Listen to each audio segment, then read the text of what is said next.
Hello everyone, thanks for joining me back here at the cottage. Today I want to share my heart on the topic of homemaking and explain why I feel it is important work.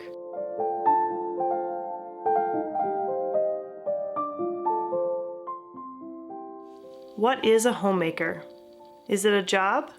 A lifestyle? Can you be a homemaker if you don't have children or if you work outside the home? I believe that in many ways we are all homemakers. Whether we live in a small apartment, a high-rise in the city, or a sprawling suburban home. Whether we live alone or with a large family, we long to make our homes our haven, a respite from the world around us, a shelter from the elements of nature.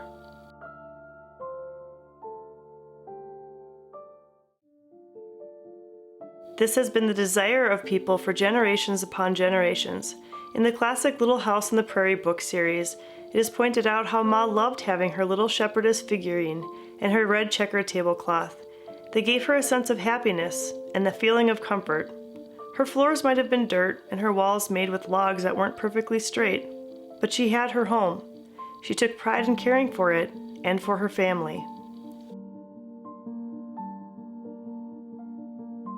Our homes don't have to be fancy or perfectly polished to be well loved.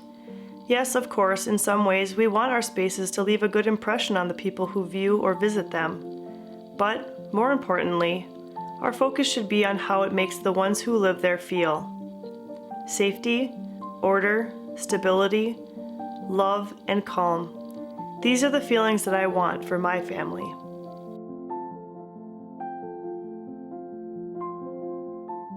When you recognize the feelings that you want your home to bring forth, it is much easier to work towards achieving them.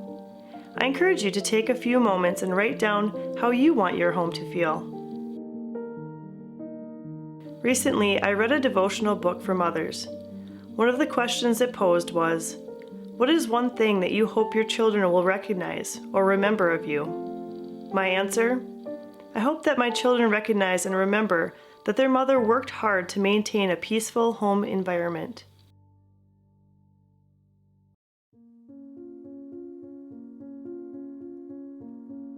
Part of living an intentional life is being able to gain a deep understanding of the values that you have as a person, and then making sure your actions align with those values. I can say that for a long time I wasn't feeling the peace that I so desired our home to have. Everywhere I looked, there were things that needed to be tended to. Laundry piling up, toys scattered all over the floor, papers getting lost or misplaced on the cluttered counters. This stuff led to less than peaceful interactions between family members. It was all too much. I am thankful that just when I felt I could take no more, minimalism came into my life. Our family started to remove the clutter and get our priorities in line. The interesting thing is that once we had eliminated the excess and were left with just the right amount to care for, homemaking became a joy instead of a burden. I know that there will always be laundry, dishes, and messes to clean up, but I look at them in an entirely new way now. And the truth is, how you feel about your home and homemaking has so much to do with your mindset toward it. I believe homemaking is an act of love. It's an act of service that we do for others without expecting something in return.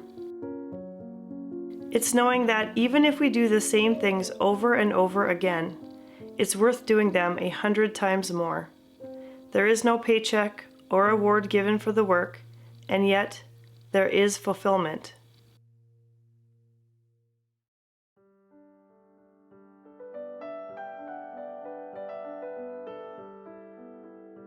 The idea of homemaking has a stigma for some people.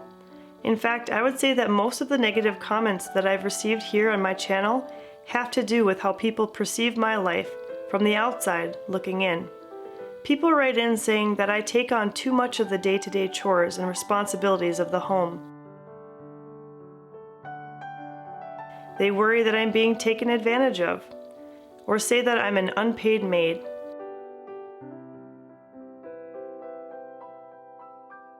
Some have even gone so far as to assume that my children and husband don't appreciate all that I do.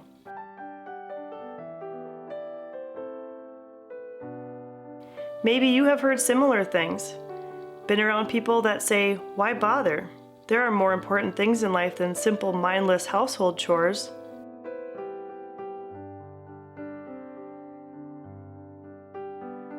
You might even wonder yourself sometimes, is what I'm doing even making a difference?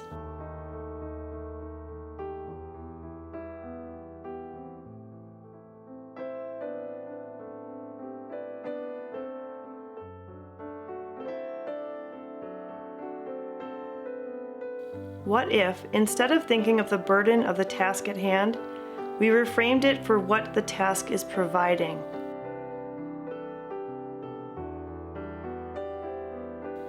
Washing and folding laundry, preparing.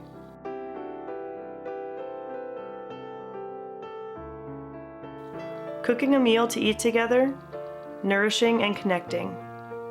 Cleaning up fingerprints and smudges, maintaining.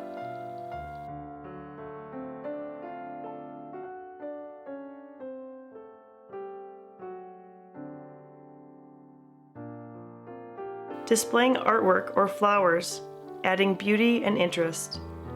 Making a bed or fluffing a pillow, comforting.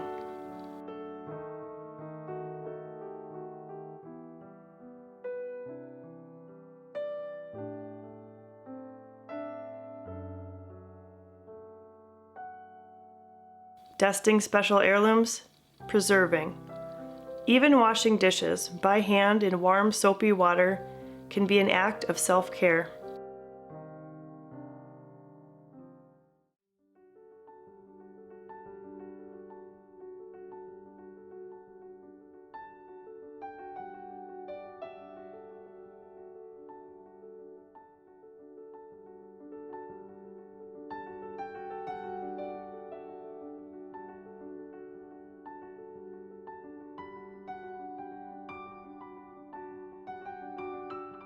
These aren't just old-fashioned, meaningless, empty tasks.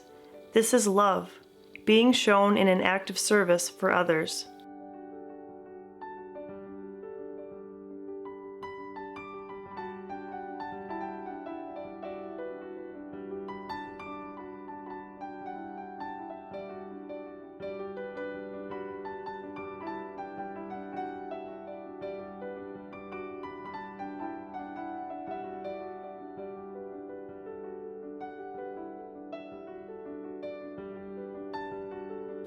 If society tells you that the work of keeping the home doesn't matter, I implore you to respectfully disagree.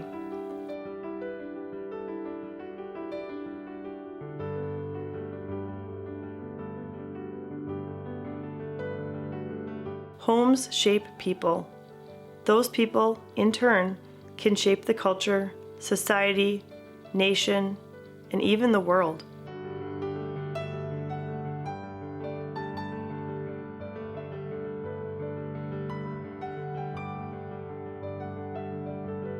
Surely you've heard the phrase, "Everything worth doing is worth doing well."